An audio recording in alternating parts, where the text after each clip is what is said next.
A lei protege o trabalhador contra os seus direitos, mas e quem protege o empregador?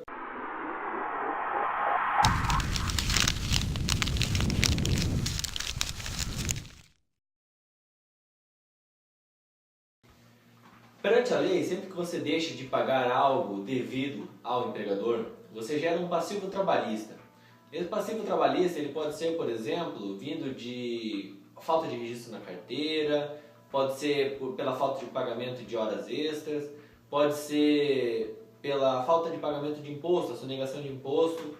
Enfim, existem várias formas que podem gerar um passivo trabalhista. Na verdade, existe tanta lei na área do trabalho, que rege o trabalho, que é mais provável que você gere passivos trabalhistas do que você não gere passivos trabalhistas.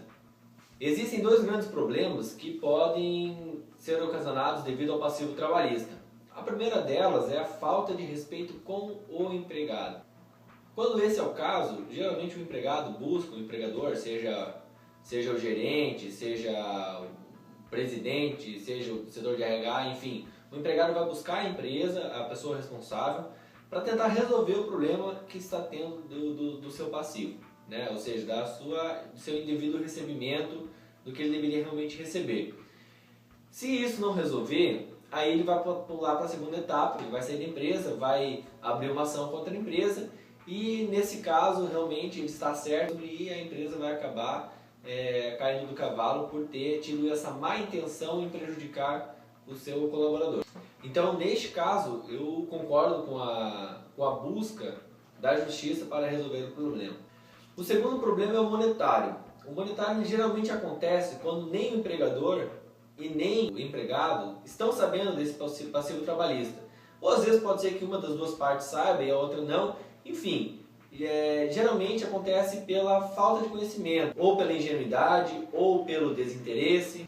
Bem, neste caso, dificilmente o empregado vai buscar a justiça, porque se realmente ele não estava tão preocupado assim, seja por desinteresse, desconhecimento, enfim, por qualquer motivo, ele não vai querer, quando sair da empresa, buscar a justiça para ir atrás desse passivo trabalhista que ficou pendente. Mas aí que vem o problema, a justiça vem atrás dele, né? Ou melhor, as pessoas encarregadas da justiça vêm atrás desse colaborador. Assim como eu disse ali no primeiro problema, eu sou a favor da justiça quando ela é necessária, quando uma parte está tentando tomar vantagem da outra. Agora, quando duas partes estão de acordo e existe um segundo interesse, um interesse às vezes monetário, enfim, um interesse injusto, incorreto por trás disso, aí se torna uma questão vergonhosa, realmente, essa questão de buscar a justiça. Então, pensando dessa forma que eu falei, parece que tanto faz, se você estiver preocupado ou não em pagar todo o passivo trabalhista, digamos assim, em deixar tudo em dia, o que você realmente deve com o seu empregado, parece que de qualquer forma você pode ser colocado na justiça, ele pode vir querer tomar vantagem da sua situação, enfim. Mas é com esse pensamento que os lucristas acabam criando ideias aí estranhas. E sim, realmente essa palavra lucristas eu acabei de inventar para representar alguém que só busca lucro. Então é pensando somente em lucro que o presidente, o gerente, ou seja o que for lá da empresa, faz o seguinte pensamento, o seguinte cálculo mental. Eu tenho milhares aqui de funcionários, né? E se eu sonegar alguns impostos, gerar alguns passivos trabalhistas com todos, alguns vão entrar na justiça. Então, o meu lucro, né, o lucrista, então o meu lucro ainda vai ser maior se eu pagar esses passivos trabalhistas. E acreditem, existem empresas que possuem uma reserva para pagar passivos trabalhistas, ou seja, eles sabem que eles estão gerando, ou seja, eles estão agindo de uma forma desumana e desonesta. Mas Rafael, e se eu tentar fazer tudo certinho, pagar tudo certo que eu devo, ou melhor, o que é direito do empregado, eu vou estar protegido? Bem, dificilmente você vai conseguir, como eu já falei antes, dificilmente você vai conseguir realmente pagar tudo, porque é tanta lei que é capaz de um advogado não saber dizer exatamente o que deve ser pago e o que não deve ser pago. Mas nós buscamos sempre fazer o correto. Então, você tentando, buscando pagar tudo da forma certa, você vai estar sendo mais humano e você também vai estar se prevenindo, sim, não completamente, mas se prevenindo muito mais contra uma ação judicial aí nesse sentido. Tá, mas Rafael, se das duas formas eu ainda não estou 100% protegido, o que você sugere então? O que é fazer algo diferente nesse pensamento? Bom, antes de eu poder explicar o que qual a maneira que eu acredito que é a mais correta de se agir nessa situação, eu gostaria de levar você para uma pequena viagem no tempo e colocar você a par de uma pequena historinha. As leis trabalhistas foram consolidadas em 1943 e, por ser uma consolidação, por isso que ela se chama CLT. E para quem quiser ter acesso a essa CLT, aí embaixo no comentário do vídeo tem o link direto, tá, oficial para a CLT. A CLT foi sancionada por um cara chamado Getúlio Vargas, que, como todos devem saber, foi presidente do Brasil. Antes de se tornar presidente do Brasil, Getúlio Vargas foi um ditador do Brasil. E depois o povo gostou do seu governo, enfim, votou nele e ele se tornou presidente por direito. Getúlio Vargas também era contra o comunismo, ou seja, de uma forma ou de outra ele era um capitalista, acreditava na acumulação de dinheiro e de lucro. A CLT foi fortemente inspirada pela Carta del Lavoro, do governo de Benito Mussolini, que era um fascista. Bom, com todas essas informações básicas sobre a CLT, fica difícil a gente imaginar que ela foi feita pensando em alguma outra coisa que não seja o lucro ou o benefício do empregador. Mas, independente de tudo isso, é evidente, a história provou isso e as ocasiões provam isso, de que a CLT não condiz com a realidade do mercado, com a realidade global de trabalho existente no mundo hoje.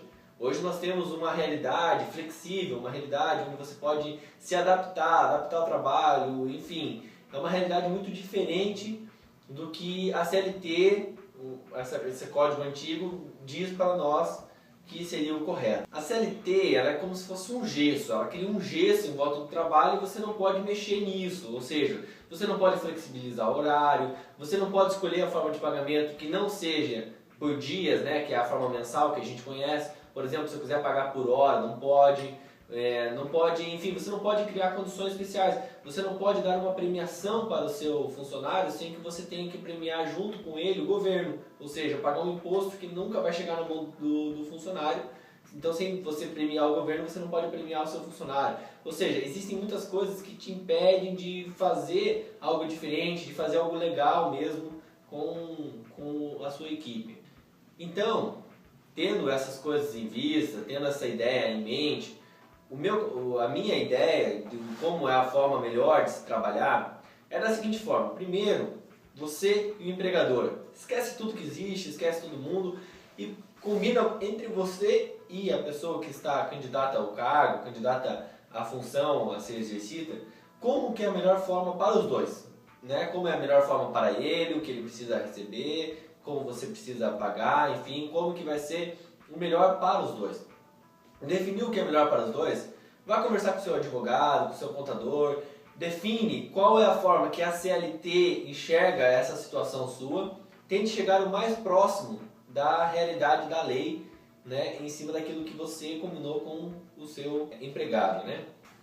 Nós tivemos uma pequena interrupção aqui na gravação, então vou voltar aí na ideia que eu estava tendo. Então, o primeiro passo, combine com o colaborador, o empregado, o que vai ficar melhor para ele, o que vai ficar melhor para você, ou seja, o que vai ficar melhor para as duas partes, o que vai ficar bom para os dois, né?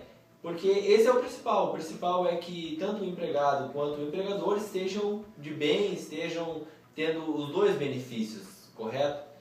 Segundo passo, então você pegando isso que você decidiu juntamente com ele, é você procurar o seu contador, o seu advogado e você ver qual a melhor forma de deixar isso dentro da lei, de acordo com a CLT ou qualquer outra lei vigente, seja sindical, enfim, para que gere perante a lei o mínimo de passivos o possível. Tendo conversado então com um profissional ali da área, já sabendo como que você vai fazer esse registro da forma correta, volte a conversar com o empregado e fale para ele o que ficou decidido, como que vai ser o registro, tudo certinho, para que ele não tenha dúvidas. Não faça nada sem que ele tenha o conhecimento, não faça nada escondido, isso não compensa. Não tente enganá-lo, tá? Então você vai explicar para ele, olha, a gente combinou tal coisa, vendo na lei vai ficar assim, assim, assado. Ok para você? Está tudo bem para você? Ah, está tudo bem. Faça o seu contrato com ele então. Tendo contratado com ele, não esqueça sempre de cumprir o que você combinou com ele. Cumpra da forma mais correta possível para que não haja problema. E de tempos em tempos, periodicamente, verificar se ele continua de acordo com a situação, se não há alguma necessidade de mudar alguma regra, mudar alguma condição. Então, garanta sempre de que as duas partes continuam tendo benefício e enxergando esse benefício. Quando for haver o desligamento deste colaborador, independente se ele pediu, se você pediu, na hora de fazer o acerto com ele, mostre para ele tudo que está sendo pago, o que está deixando de ser pago, explique certinho cada ponto, pergunte então para ele se ele concorda com o que você está fazendo, se ele concorda com o que está acontecendo ali, né? Deixe isso bem claro para que ele concorde. Se ele concorda, ele está dando a palavra dele de que aquilo está certo. E, se possível ainda, depois aplique uma pequena pesquisa de no máximo 10 perguntas aí sobre o desligamento, uma pesquisa de desligamento aí da empresa. Bem, se você fizer tudo isso, eu acredito que não há um motivo pelo qual alguém entrar com uma ação contra você, por mais que isso contradiga alguma lei aí da CLT ou do sindicato, por mais que alguém venha falar para ele que ele deve entrar com uma ação, eu acho muito difícil isso acontecer. Se isso, mesmo assim, acontecer, você seguiu todos esses passos e isso aconteceu, você vai precisar inventar uma palavra, porque eu acredito que não exista na nossa língua uma palavra que você possa usar para classificar essa pessoa aí. Bem, esse foi o vídeo, um tema um pouco forte aí, mas muito importante para os empresários. Espero que você tenha gostado. É muito importante o seu curtir e você subscrever o canal. Mas no momento nós precisamos muito da sua ajuda para divulgar os vídeos. Então se você puder divulgar através do Facebook, Twitter, e-mail, especialmente para pessoas que realmente interessam o vídeo, tá? Eu não estou pedindo para que você indique este vídeo para todo mundo, para todos os seus amigos, não. Eu gostaria que você divulgasse realmente para aquelas pessoas que você acha que seria interessante assistir esse vídeo e que é pertinente ao assunto. Obrigado e até o próximo.